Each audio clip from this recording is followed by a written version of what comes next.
بسم اللہ الرحمن الرحیم۔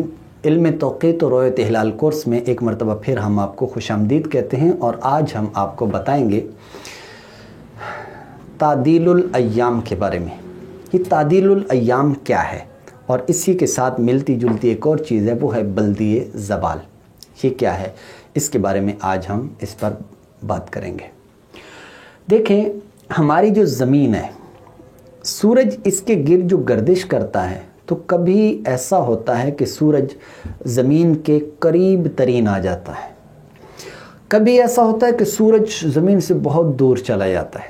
چاند کا بھی یہی سسٹم ہے، لیکن ہم یہاں پر صرف سورج کے بارے میں بات کریں گے۔ اب یہاں پر ایک سمجھیں کہ یہ ہماری زمین ہے، فرض کریں، اور ہماری زمین پر سورج، فرض کریں ایک وقت ایسا آیا کہ سورج یہاں پہ ہے، چمک رہا ہے، اور یہ دائرہ اس کا زمین کے گرد اس طرح بن رہا ہے۔ کبھی یہ سورج کے انتہائی قریب ترین دوری ہے، اور ایک وقت ایسا آیا کہ سورج کیا ہے، وہ زمین سے بہت دور چلا گیا۔ اس کو کہتے ہیں، اس مقام کو، کہ وہ مقام، وہ نقطہ کہ جب سورج زمین کے انتہائی قریب ترین ہوتا ہے اور اس کے بعد مزید وہ قریب نہیں ہوتا، اس کو کہتے ہیں حدید۔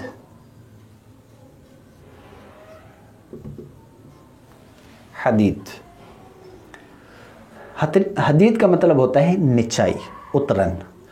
اور پھر کبھی ایسا ہوتا ہے کہ سورج وہ انتہائی اونچائی کو چلا جاتا ہے، اتنی بلندی پر چلا جاتا ہے کہ اس سے زیادہ مزید بلندی پر سورج نہیں جاتا۔ وہ جو مقام ہوتا ہے، اس مقام کو کہتے ہیں اوج۔ ایک حدید اور ایک اوج۔ اب حدید پر کب آتا ہے سورج، اور اوج پر کب ہوتا ہے؟ حدید پر اس وقت ہوتا ہے کہ جب ہماری تقریباً، یہ ڈیٹ آگے پیچھے ہوتی رہتی ہے، جب تقریباً 3 جنوری ہوتی ہے، 3 جنوری کو سورج زمین کے قریب ترین ہوتا ہے۔ پھر اس کے بعد جب اوج پہ پہنچتا ہے تو یہ تقریباً 3 جولائی کو ہوتا ہے۔ پھر آپ کو عرض کر دوں کہ یہ فکس نہیں ہے، یہ تقریباً ہم عرض کر رہے ہیں، یہ مختلف ڈیٹ ہوتی رہتی ہے، تقریباً 1 ہفتے کے اندر یہ رہتا ہے، ہر سال اس میں تبدیلی آتی رہتی ہے۔ تو اس طرح یہ کبھی مقام حدید پہ چلا جاتا ہے اور کبھی مقام اوج پہ چلا جاتا ہے، اور یہ ایسا جاتا ہے، کیسے کہ 3 جنوری کو تھا یہ مقام حدید پر، اب کیا ہوگا، یہ اوپر اٹھے گا، اور یہاں تک کہ چلتے چلتے جنوری، فروری، مارچ، اپریل، مئی، جون، جولائی، جب جولائی پہ آئے گا اور 3 جولائی کو، تو یہاں پہ بالکل اینڈ پہ پہنچ جائے گا۔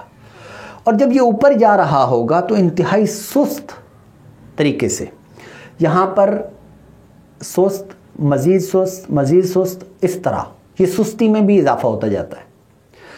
یہاں پر آ کر انتہا درجے کی اس کی سستی ہوتی ہے۔ پھر جب یہ نیچے آتا ہے دوبارہ، یعنی 3 جولائی کے بعد جب نیچے آتا ہے، جولائی، اگست، سپتمبر، اکتوبر، نومبر، دسمبر، یہ آگے جب آتے ہیں نا، اور جنوری تک پہنچتا ہے، تو بالکل بڑی تیزی کے ساتھ آتا ہے۔ اور جب یہ تیزی کے ساتھ آتا ہے تو یہی وجہ ہے کہ اوقات کے اندر پھر تیزی آ جاتی ہے۔ اب یہ سب کچھ ہونے کا، یہ جو سورج کی چال ہے، اس کا فائدہ کیا ہوتا ہے، اس سے کیا تبدیلی رونما ہوتی ہے؟ ہم جو علم توقیت سیکھ رہے ہیں، اس کے اندر اس کا فرق کیا پڑتا ہے، ہم نے اس چیز کو دیکھنا ہے۔ دیکھیے، یہ والی چیز جو ہمیں نظر آئے گی، یہ کہاں پہ نظر آئے گی؟ یہ اس وقت نظر آئے گی کہ جب آپ کسی دن کے لیے جو طریقہ آپ کو عرض کیا ظہر کے وقت کا، کہ ظہر کے وقت کو آپ معلوم کریں کیسے، کہ سمت شمال معلوم کریں اور پھر کسی چیز کو کھڑا کریں، اس کا سایہ جب پہنچے سمت شمال پر، خط شمال پر، جیسے ہی پہنچے گا تو وہ ظہر کا وقت، زوال کا وقت ہوگا۔ جب وہ زوال کا وقت ہوگا، اس وقت آپ دیکھیں گے، اگر گھڑی کو آپ دیکھیں تو ہر دن یہ زوال کا وقت مختلف ہوگا، ہر دن مختلف ہوگا، اس میں تبدیلی آئے گی۔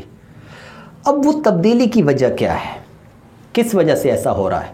اچھا، کبھی ایسا ہوگا کہ عین 12 بجے سے پہلے زوال ہو رہا ہوگا، کبھی ایسا ہوگا کہ عین جو زوال ہے اس زوال سے 12 بجے کے بعد زوال کا وقت ہو رہا ہے۔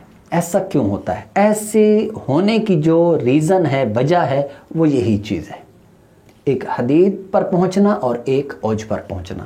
اب اس چیز کو آپ نے سمجھنا ہے کیسے؟ دیکھیے، جب یہ قریب ہوگا تو زمین کے گرد اس کا دائرہ بھی چھوٹا بنے گا، اور جب چھوٹا بنے گا تو اب سورج جو ایک چکر لگاتا ہے زمین کے گرد، تو ایک مشہور سی بات ہے کہ وہ 24 گھنٹوں میں لگاتا ہے۔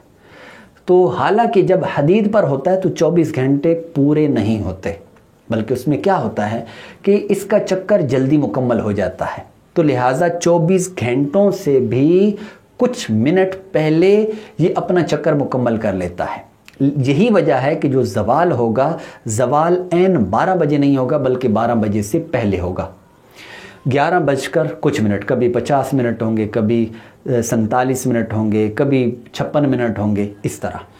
اور پھر جب اوج پر ہوگا تو پھر دائرہ بڑا بنے گا، اس کو زیادہ فاصلہ طے کرنا پڑے گا، تو اب 24 گھنٹے نہیں لگیں گے بلکہ 24 گھنٹوں سے بھی زیادہ وقت لگے گا۔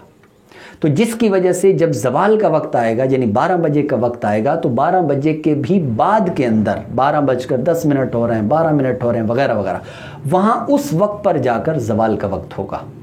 تو اس حدید پر آنا سورج کا اور اوج کی طرف جانا، اس کی وجہ سے ہمارے زوال کے وقت کے اندر فرق پڑتا ہے۔ تو اہل فلکیات نے ایک اور اس چیز کو سمجھنے کے لیے کہ جناب ہمیں پتہ چلے کہ کتنے منٹ کا فرق پڑ رہا ہے، اس کے لیے ایک اور سورج فرض کیا ہے، اور اس کی جو چال ہے وہ برابر ہے۔ اس کی چال تو مختلف ہوتی رہتی ہے، کبھی تیز تو کبھی آہستہ، جبکہ اس کی جو فرضی سورج ہے اس کی چال ایک ہی ہوگی۔ وہ کیا ہوگی کہ اس کا جو زوال ہے وہ فکس 12 بجے ہوگا۔ یہ 12 بجے کیوں ہم نے کہا ہے؟ یہ جو گھڑی کا جو نظام کیا گیا ہے یہ اسی فرضی سورج کے اعتبار سے ہے، تو لہٰذا 12 بجے اس کا زوال ہوا، اور حقیقی جو سورج ہے اس کا کبھی کم تو کبھی زیادہ۔ اب یہ جو کمی بیشی 12 بجے سے کبھی زیادہ ہو جاتی ہے اور کبھی منٹ کم ہو جاتے ہیں، اس کو کہتے ہیں ہم تعدیل الایام۔ اس کو کیا کہتے ہیں؟ تعدیل الایام۔ یہ تعدیل الایام ہے، اور اسی کو جب ہم 12 بجے میں سے کبھی کم کر دیتے ہیں اور کبھی اس میں بڑھا دیتے ہیں، تو اس کو ہم کہتے ہیں بلدی زوال۔ اور بلدی زوال جو لیا جاتا ہے یہ گرین وچ سے لیا جاتا ہے، اور گرین وچ سے لینے کے بعد پھر تقریباً ساری دنیا کے لیے اس کو یوز کیا جاتا ہے۔ تو بلدی زوال کا تعلق جو ہوتا ہے وہ ہماری زوال کے وقت کے ساتھ ہوتا ہے، اور زوال کا وقت جب ہم نے نکالنا ہوتا ہے اس کے لیے ہمیں بلدی زوال کی ضرورت پڑتی ہے، اور پھر اس کے ساتھ ساتھ یہی جو تعدیل الایام ہوتا ہے اس کی ضرورت پڑتی ہے۔ تو مجھے امید ہے آپ کو یہاں تک یہ بات سمجھ میں آ گئی ہوگی۔ مزید اب اس کو کیسے معلوم کرتے ہیں، یہ کتنے منٹ ہوتے ہیں، کون سے دن میں کتنے منٹ ہوتے ہیں، کم ہوتے ہیں، زیادہ ہوتے ہیں، اس کے لیے بھی ہم آپ کو ایک ٹیبل دیں گے۔ تو وہ ٹیبل گرین وچ سے لی گئی ہے، اس ٹیبل کے اعتبار سے ہم بلدی زوال معلوم کریں گے، اور بلدی زوال کے بعد پھر ہم نصف النہار کا وقت یعنی زوال کا وقت معلوم کریں گے، پھر اس کے بعد اسی طرح ظہر کا وقت معلوم کریں گے، اور پھر دیگر اوقات معلوم کریں گے۔